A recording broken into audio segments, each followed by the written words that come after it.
right, we are on record for a, see, I think this is a review. Yes, so let's look at the case after appearances, please. Lee Heiss, lawyer, guardian ad litem. Ms. Taja Thomas, counsel for the department. Megan McVeigh from the department. Michael McFarland, attorney for mother. Please introduce yourself. Ashley Malloy, Jackson's mother. Your signals, it's a little echoey where you're at, so we'll just, if you're decide you're going to participate later on, we'll just have you make sure you keep that nice and close to your mouth so we can hear you. Thank you.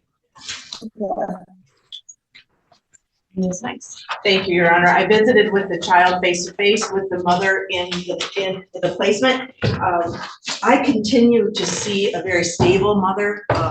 She's not oppositional to the services. I think there's a lot of benefit. At the time that this case started, there was a big mental health disruption in her family and in her life, and she's able to articulate it. She doesn't deny it. She's actually maybe feels a little bit of shame about it, which I think are all appropriate. The child still doesn't have any school outside the home, but that I think would benefit him. And I don't think they know, but I wish they would trust Megan, like, you know, their caseworker, like they have so much, to know that that child will benefit from contact with peers. But anyway, besides that, the home is appropriate. The father of the child is in the home, and his mother and his sister, I believe. So I believe all the child's needs are being met in the home. I don't believe there's a reason to keep this open. Mother is very candid about the fact that she's on her medication and she intends to comply with it, that she feels better, she does better. It was very interesting that she has had 2 children removed in the past, and now she faced this case and made the changes, and she's proud of herself, and it even affects, anyway, I think they're ready for case closure. We could stay and perfect services, but when I prompted her again to, you know, look into that school environment for the child, she did look into it and expected a call back. And I just don't think that one extra service that would really be frosting on the cake, but I think the cake is all baked here, and I think the risk to the child is minimal at this point, and does not rise to the level of continuing jurisdiction. Thank you. Ms. Thomas. Thank you. Ms. McVeigh, can you sworn in? Monitor witness stand, Ms. McVeigh. Good afternoon, Ms. McVeigh. Good afternoon. For today's hearing, you have provided a court report, correct? Yes. And just to briefly go over the contents of that, you've included the case service plan and also a letter from Dr. I don't know if it's Tejero? Yes. Okay. Are there any other documents that you provided since circulating the court report? No. Okay. And to the best of your knowledge, are there any updates or modifications that need to be made to your court report? Or Just that Ms. Malloy has been working on schooling through the Great Start program for Jackson, and he is back into speech. Okay. Thank you. Your Honor, may I ask if the court and counsel have the court report, case service plan, and the letter from Dr. Tejero? I do, and no objection. I have it and no objection. Thank you. Ms. McVeigh, the permanent goal for this child has always been to, I guess, just remain with the fit parent, but also reunification with Ms. Malloy without court jurisdiction, correct? Correct. Okay. And during this review period, has Ms. Malloy's compliance and benefit from her case service plan remained, I guess, in full satisfaction? Yes. At the last hearing, you had requested case closure, correct? Yes. Has there been any change to your recommendation at this time? No, there's not. At the last hearing, the court had asked us to also review whether or not it would be necessary for something maybe like an alternative treatment plan to ensure that Ms. Malloy would comply with mental health services. Did you explore that at all? Yes, I did. Okay, can you just give us a little more information about what you did and what information you received? So I immediately spoke with Ashley's case manager at CMH, and they were able to communicate with her doctor, who provided a note that said that she's been compliant and she doesn't see, and these are her words, and she has been compliant with medications without needing additional supervision.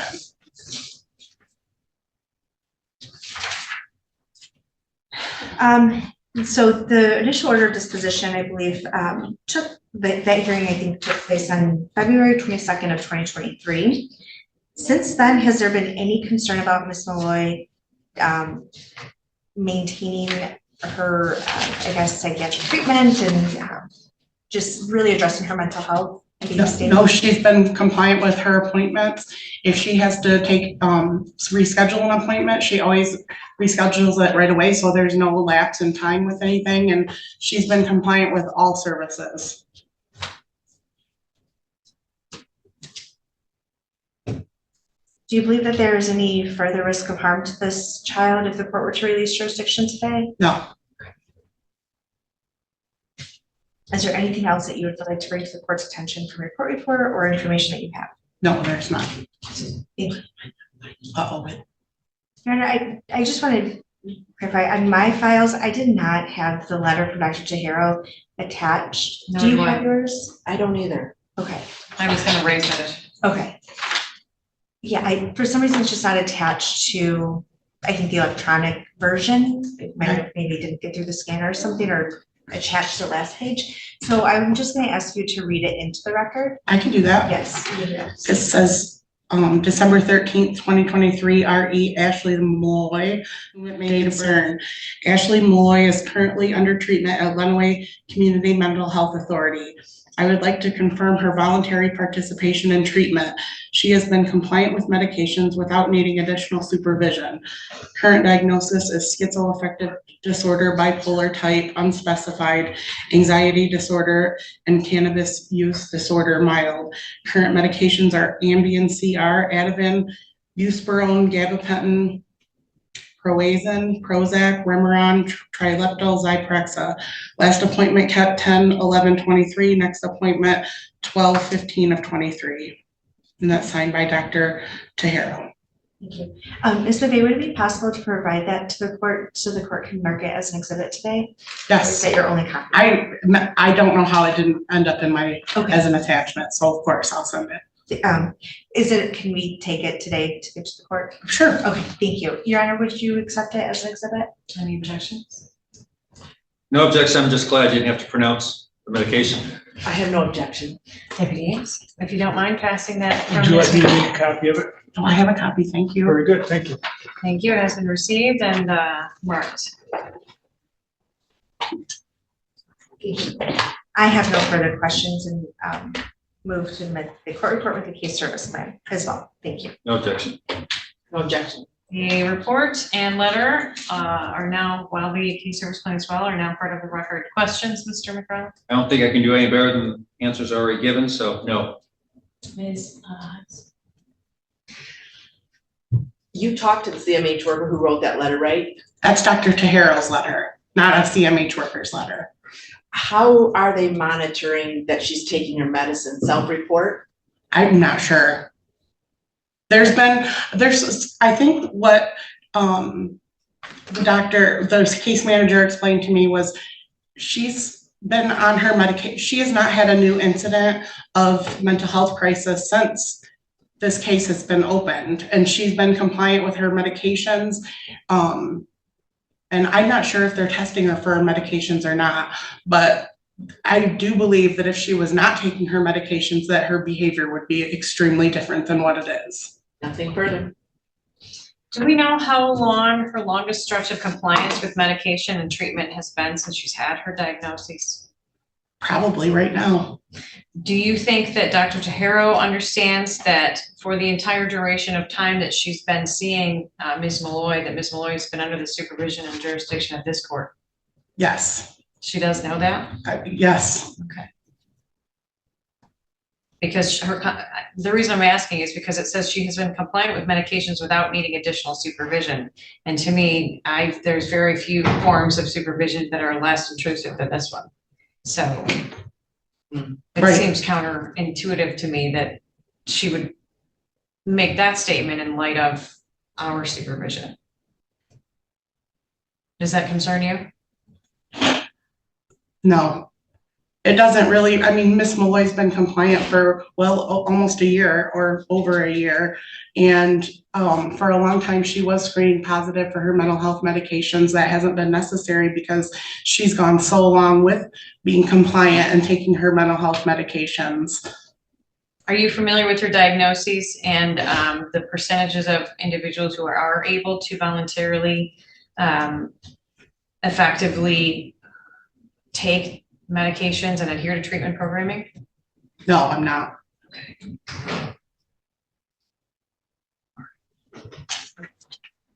Questions based on my questions? No, thank you. No, Your Honor. No. All right, thank you for your testimony. May you return to your seat. Okay, anybody you'd like to hear from, Mr. McFarland? Ashley, do you feel the need to testify or not today?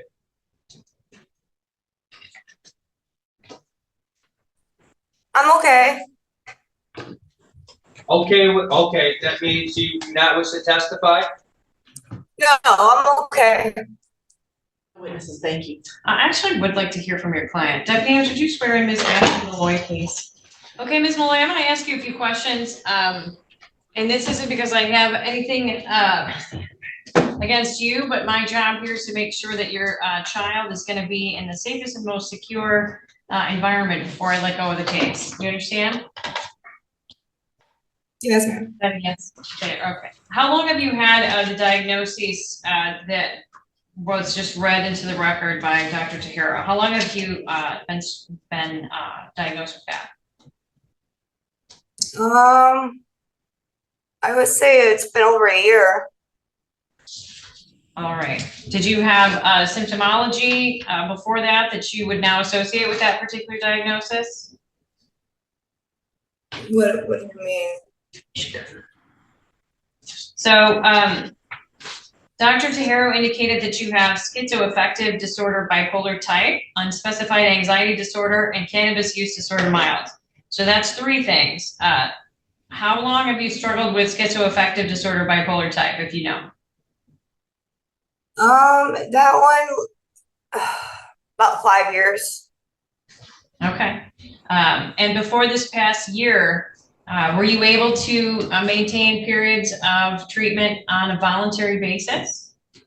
Oh yeah, I was still before this. I was already enrolled and taking my medication and all that stuff with CMH.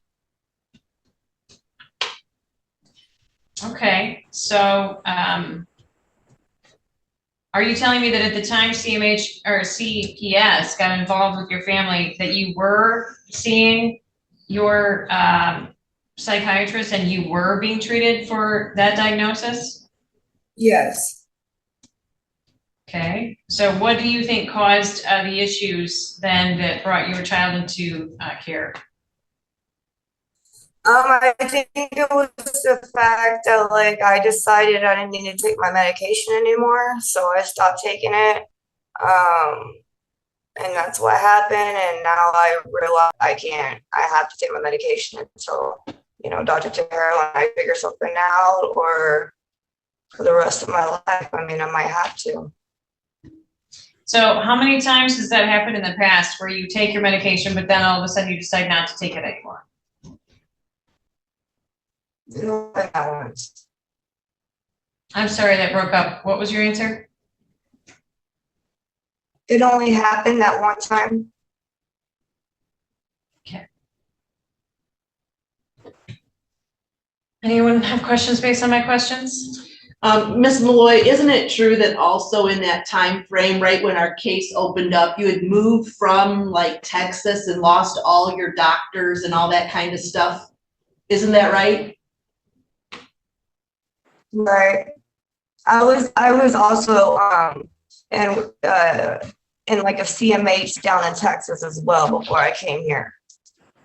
And then you came here when? When did you move up here? 2021. Okay.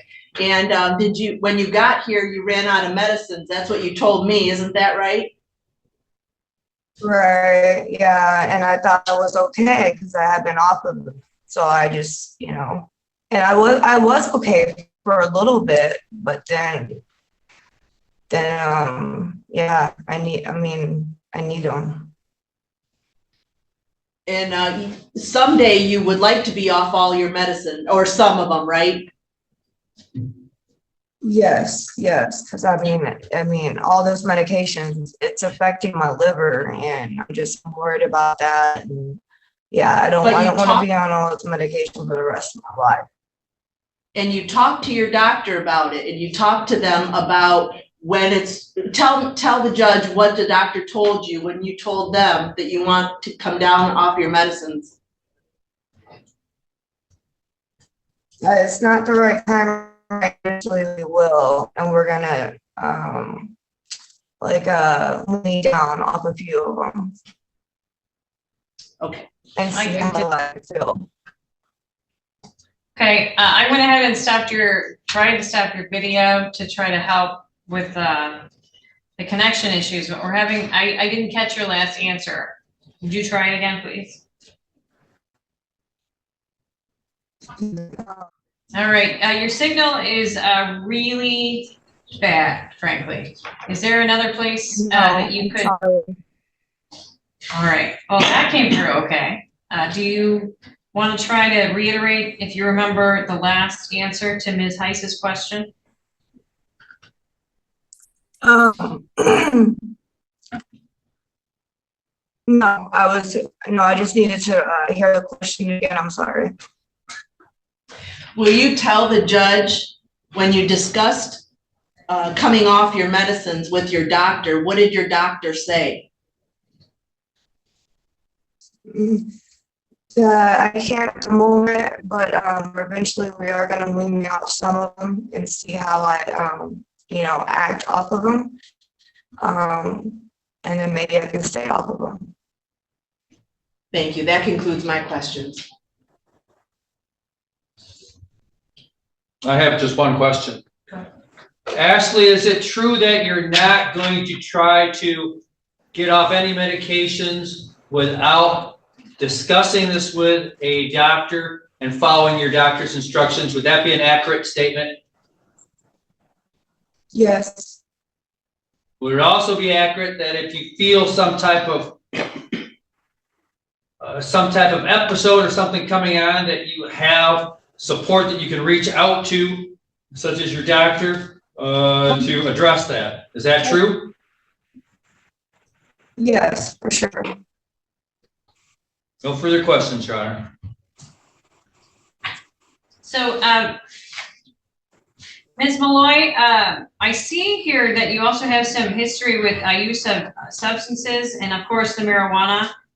What are you doing to make sure that that's not going to become an issue in the future? Well,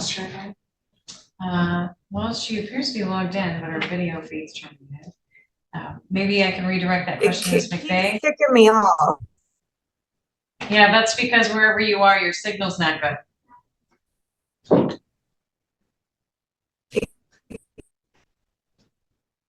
Your Honor, could she possibly just telephone call in Zoom?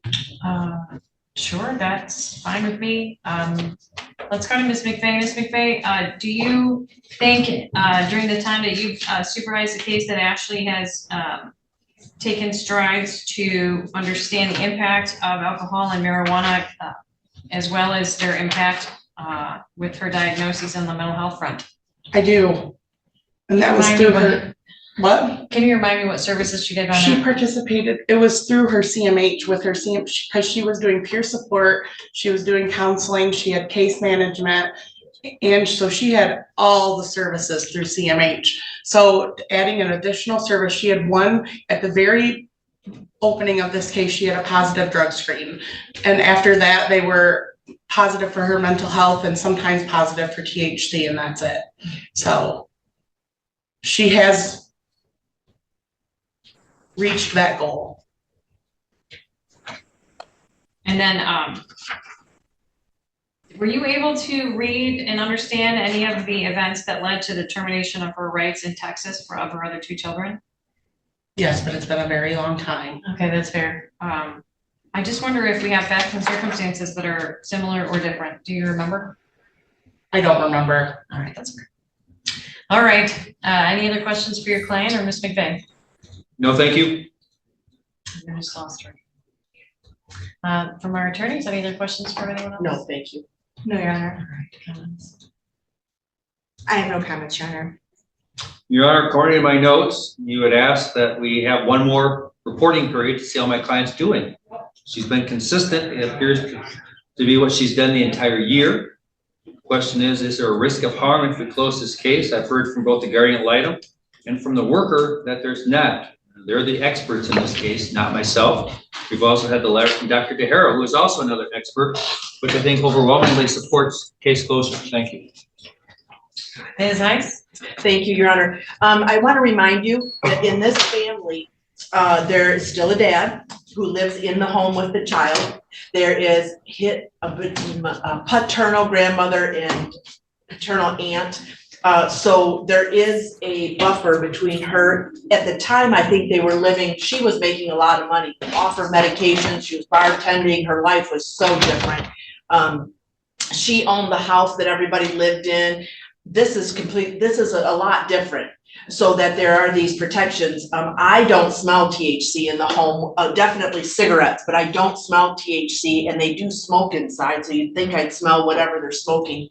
But she also had told me that lately, sometime in this last year when we had the case, she has a seizure disorder that she could tell a seizure was coming, and she addressed it with her medical people and she avoided it. I wanted to demonstrate to you today that I asked those questions of her, and I liked the answers that she told her doctor she wants to come off her medicines. I think that's honest. And she's told her doctor, now the doctor knows that that's her goal, which is typical. They feel better and they feel that they don't need their medicines.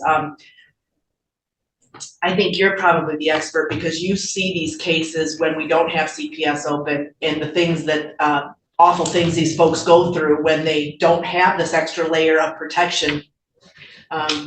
I don't think Megan McVeigh has been in I think she's been a very cooperative, very supportive role. I think she's trying to say that she isn't supervising like you would think. We're not making her comply with her medications. You know, she's got this bag of medications and she knows where it is, and Megan's familiar with the bag of medications, but that this person has been doing it independently, although you're right, this case has been open as a. So maybe in the close, if you were to close, we could ask Ms. McVeigh to communicate with the doctor that this level of supervision will now be terminating as a condition of the closing of this case, so that they realize there's a change in her motivations possibly. Thank you, Your Honor. All right. Thank you, Ms. Heiss. Court finds all interested parties have been given notice for purposes of today's review hearing. I think everyone has heard my concerns loud and clear, both at the last hearing and at this hearing. And I hope that includes Ms. Malloy, although based on her dedication to service in the past year, I can see that in some ways she certainly has heard the concerns of the court, and as well as the rest of the individuals that intervened on behalf of her son and frankly on her behalf in the past year. So I will concede jurisdiction. Thank you, Ms. Heiss, for your remarks today about some of the other things that will continue to be in place, and Ms. McVeigh to reassure the court that Ms. Malloy continues to have some support in the community and some people that will help hold her accountable and help look out for this child even after our jurisdiction is terminated. I will ask you to make good on Ms. Heiss's offer on your behalf, Ms. McVeigh. Yes, I will. To notify Dr. Tahiro that, just remind her that, you know, she's had the reinforcement of the jurisdiction of the bar of court, and that she should be on the lookout for how that voluntary participation continues to look in the future. But as of today, it appears that the risk of harm associated with returning the child to the home unsupervised by DHS and the court appears to have been alleviated, and the court should release jurisdiction. So that will be my order. I certainly find both Ms. McVeigh and Ms. Heiss in satisfaction of their obligations. Thank you. And thanks also to our attorneys. I'll cut the order releasing Jackson Conti back to his parents, and I wish you the best of luck, Ms. Malloy. That's all for today. Thank you so much.